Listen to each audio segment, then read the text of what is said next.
I feel so far I have been scaring you. We're talking about cognitive functions and the likely threats, etc.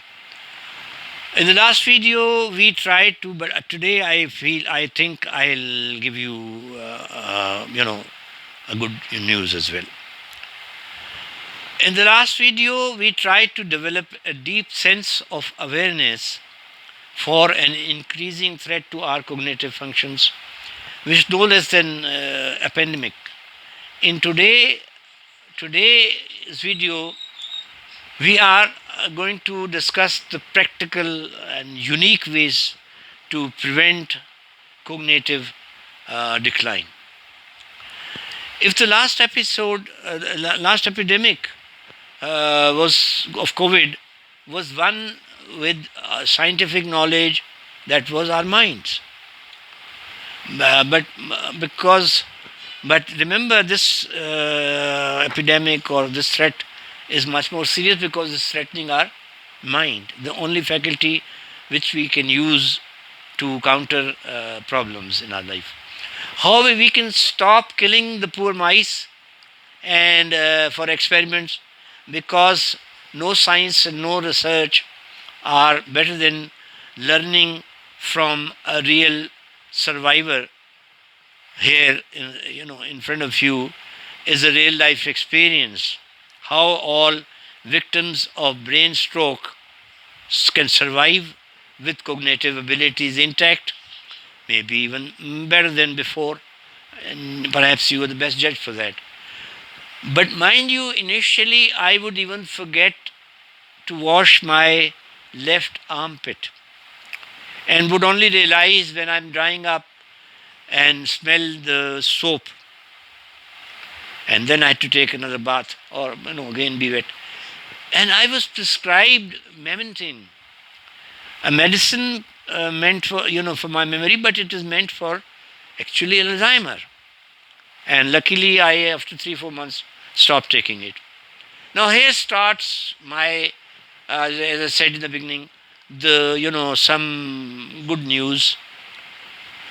After brain stroke at 67, I feel God Almighty bestowed me a second life, and this time blessed me with such fortitude, vitality, and a sinew as a reward for my surrendering to His plan.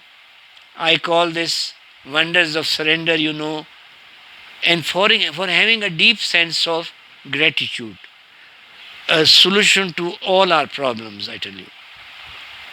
And this was after willingly I made a compromise with all infirmities and disabilities. Realistic point of view. Being realistic is saving your cognitive functions. So be realistic and save your cognitive functions. And I believe God Almighty loved me for and saved my cognitive abilities, and you can do the same, for never complaining, grumbling, protesting, bewailing, and made me strong this time, tolerating, enduring all kinds of pain, agonies, and infirmities, which are quite a normal phenomena with age. Now here I'll give you another very interesting and an important way to relax yourself. I learned the ABC of handling the trauma in the ambulance on way to the hospital. After some 30-40 minutes, I was relieved a little, hearing my wife talking to my very good friend who had reached the hospital and made arrangements for our receiving us. But here I think first time after the trauma an hour ago, I had a serious look at my wife's face.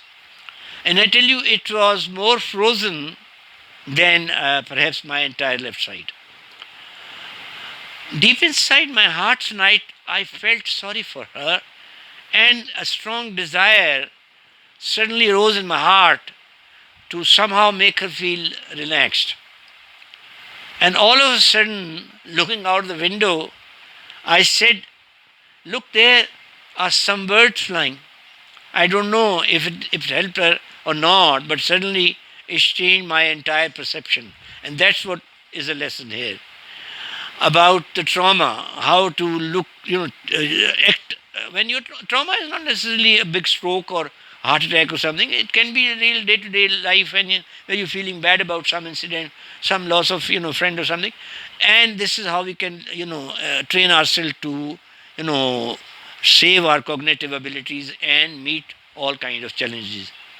This was a unique experience of trying to assess the situation I was in as an outsider, detaching me from myself, removing me from my problems for a while, and starting to perceive pain of my wife, agonies of others, and by the way, here started the onset of the miracles. And that is the lesson I want to convey today. I hope, interestingly, I've learned it later, and you can look at the,